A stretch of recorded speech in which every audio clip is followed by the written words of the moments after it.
le premier point qui est frappant, c'est que l'ethnocide se poursuit. Il nous a parlé à plusieurs reprises de l'assimilation forcée qui a été faite des différents peuples. Le mot colonisation ou colonisation interne a été évoqué, que ce soit par Isabella Borisova, que ce soit par Marc Gaffarov. Donc, ce sentiment d'une colonisation interne qui s'est traduit, donc, par exemple, chez les Yakoutes, par un sentiment de honte de soi qui a duré jusqu'aux années 60.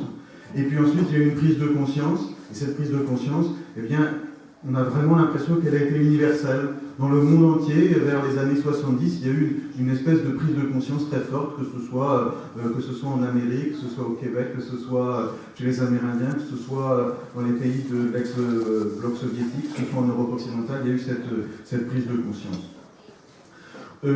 On a vu aussi que quand il y a eu cette prise de conscience et ces revendications, eh bien ceux qui exprimaient leurs différences, eh bien ils ont été vus comme des alors je cherche le mot je crois que c'est Isabella qui disait ça, des ethno-fanatiques, hein, des nationalistes nombrilistes. Je pense qu'on a tous entendu ça, chacun dans nos différents horizons. Nous qui avions la chance d'avoir ce cadeau de la civilisation qui nous était apporté par les grands États. Hein, nous étions vraiment des ingrats. On a vu aussi le point commun de tous ces peuples, de toutes ces peuples minoritaires, eh bien ça reste la dépendance, une dépendance qui se maintient, et puis un sentiment d'humiliation, ça c'est Salvador Carnus qui nous a parlé de ça, ce sentiment d'humiliation qui peut être parfois le point de départ d'une prise de conscience et puis d'une levée massive, comme ça a été le cas en Catalogne. Ce qu'on voit aussi toujours en manière d'ethnocide, c'est que les tendances néfastes se prolongent. Isabella Borisova n'a pas eu le temps de nous parler des ethnostéréotypes tellement, mais des ethnostéréotypes, on en a un petit peu partout. Vous en avez parlé à propos des Catalans. Nous, en Bretagne, on sait bien que ça existe. Il y en a aussi à propos des Écossais. Donc ces ethnostéréotypes, ils ont la vie dure. Ils continuent, ils se maintiennent malgré le temps qui passe. On a vu aussi les menaces qui pèsent sur les langues minoritaires. Comme Mariana Samsonova nous a parlé du glissement linguistique. Voilà, c'est quelque chose que nous connaissons bien. Elle nous a parlé aussi de ces écoles qui ne jouent pas un rôle suffisant, parce que quand les enfants sortent des écoles, s'ils ne sont pas dans un milieu linguistique propice, eh bien, ils ne continuent pas à parler la langue. Voilà, nous avons des situations de déculturation plus ou moins intenses, plus ou moins importantes selon les pays. Et puis on a vu la situation des Yukagir, notamment, où il ne reste plus même une petite cinquantaine de personnes qui s'expriment dans sa langue. Donc la menace continue à peser sur les langues minoritaires. L'érosion des cultures, non seulement elle se maintient, mais elle s'accélère aujourd'hui. Les modes de vie traditionnels sont menacés. Vyacheslav Chadrin nous a parlé du rôle de l'État central, donc de cet État central qui peut être parfois paternaliste, mais qui joue un rôle fondamental dans l'exploitation des territoires. Et ce rôle, eh bien, il est renforcé aujourd'hui par la mondialisation, puisque ce sont les multinationales qui succèdent ou qui accompagnent l'État dans l'exploitation exacerbée des territoires minoritaires. Non seulement les modes de vie traditionnels sont menacés, mais les coutumes et les représentations du monde également. Barbara Belolovskaya nous a parlé de ces représentations du monde, de ce rapport si délicat qu'ont les populations évènes aux animaux qu'elles chassent. Eh bien, on a vu après des photos des territoires, des peuples autochtones exploités d'une façon qui faisait qu'on imagine que les modes de vie traditionnels et les représentations traditionnelles sont largement mises à mal par cela. Donc l'ethnocide se poursuit, mais la globalisation développe la réflexivité. Ce concept de réflexivité, il a été très présent. Il a été exprimé explicitement par Tove Malak, mais il a été très présent. On voit une conscience grandissante aujourd'hui, une conscience de la fragilité de la planète, de l'unité de l'humanité, du besoin de produire non pas seulement des marchandises, mais des êtres humains. Et ça, je pense que les propos de Barbara, justement, sur ce rapport entre l'homme et la nature, tout ce qui a été évoqué sur la façon dont les dons qui se faisaient dans chez les peuples de Yakoutie, on demandait aux enfants de faire des dons pour qu'ils apprennent les relations. Ce n'était pas les adultes qui les faisaient, mais c'était les enfants pour qu'ils apprennent les relations avec leur voisinage, avec leur environnement. Bien tout ça, je pense que ça nous touche parce que ça évoque une situation dans laquelle nous nous trouvons aujourd'hui, où la marchandise l'emporte, la production de marchandises l'emporte sur la production d'êtres sociaux, d'êtres humains. Donc la globalisation amène un développement de la réflexivité. Les minorités aujourd'hui connaissent un renouvellement qu'on pourrait qualifier de culturel et d'identitaire. Alors il y a bien sûr ces mouvements agressifs, violents, qui sont très largement médiatisés, mais ce qu'on a entendu aujourd'hui, eh bien, ce sont au contraire d'innombrables mouvements non violents de recherche, de renouvellement, de réinterprétation culturelle identitaire. On a parlé de mouvements de fond, de mouvements non dramatiques. Alors je ne me souviens plus quel est l'intervenant qui a parlé de cela. Salvador Cardoso nous a parlé aussi de la globalisation qui rend les États-nations trop vastes. Donc voilà, on réfléchit et on est amené à innover. Et c'est le troisième point que je voudrais développer. Aujourd'hui, on voit apparaître des démarches et des solutions innovantes.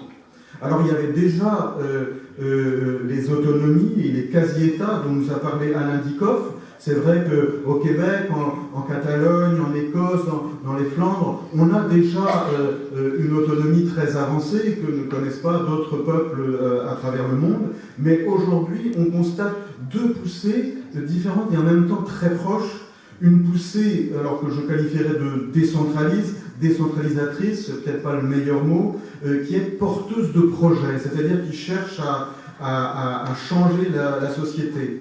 Michael Keating nous parlait d'Evolution Max, il nous parlait de l'Independence Light, de post-souverainisme. Donc on a quelque chose, voilà, une recherche d'autonomie maximale possible, tout en restant dans un certain cadre, dans un cadre qui peut être d'un État, mais d'un État qui est remis en question. Et puis Rémi Léger nous a parlé du passage de la reconnaissance à l'habilitation. Ça, c'est des concepts qui sont bien connus des gens qui sont ici, mais qui ne sont pas forcément bien connus du public breton.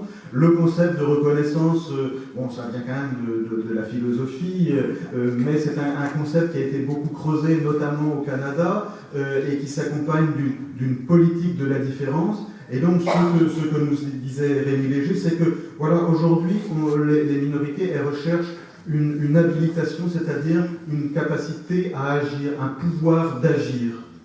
Alors ça, c'est le premier niveau, ce que j'ai appelé la poussée décentralisatrice et porteuse de projets. Et puis, il y a aussi un sécessionnisme nouveau qui apparaît, qui est un sécessionnisme que je qualifierais de relatif et démocratique. Comme le disait Michael Keating, la globalisation a réduit le coût de la sécession. Et donc la poussée sécessionniste qu'on peut voir aujourd'hui est une poussée qui ne cherche pas la rupture absolue. Elle cherche l'abandon de la condition minoritaire, comme vous l'avez dit. Une condition minoritaire dans tout ce qu'elle peut avoir de négatif et de péjoratif. Donc il y a une poussée sécessionniste, mais relative. On veut rester dans une des unions, et dans 5 des 6 unions, et puis on quitte l'une des autres unions. Et puis ce mouvement-là, c'est un mouvement qui est démocratique. Il cherche, quand il le peut, à passer par les urnes. Il est inclusif, il est non raciste, il est libéral.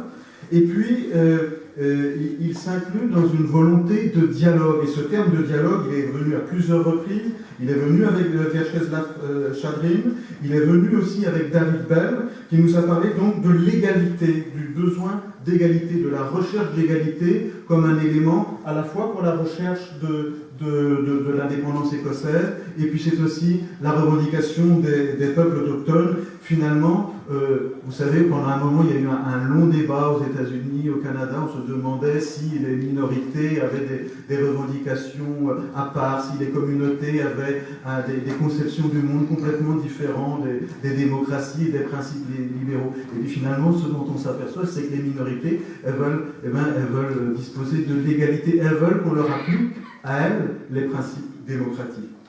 Donc aujourd'hui, on voit apparaître dans toutes ces démarches, cette poussée décentralisatrice, ce sécessionnisme relatif.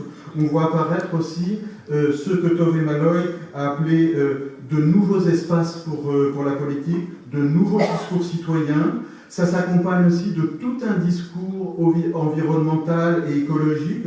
On voit bien que nous sommes globalement porteurs d'innovation et d'innovation démocratique.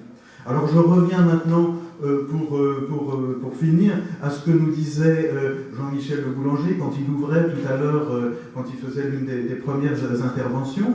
Il disait que quand on est vu par les puissants, par les détenteurs du pouvoir, à Paris notamment, il y a une image de nous qui est une image de gens refermés sur eux-mêmes, repliés sur eux-mêmes, qui veulent retourner même vers le passé. Et puis on se dit que ces minorités que je qualifiais, pour reprendre une approche des sciences sociales traditionnelles, comme des peuples mineurs et incapables, eh bien finalement ces minorités aujourd'hui sont majeures et elles sont porteuses d'innovation. Et je pense que les actes du colloque d'aujourd'hui, on va les envoyer à un certain nombre de responsables politiques en les invitant à les méditer. Voilà, je vous remercie de votre attention. Le colloque, je crois, a été passionnant et merci à tous, aux intervenants venus de partout et merci beaucoup.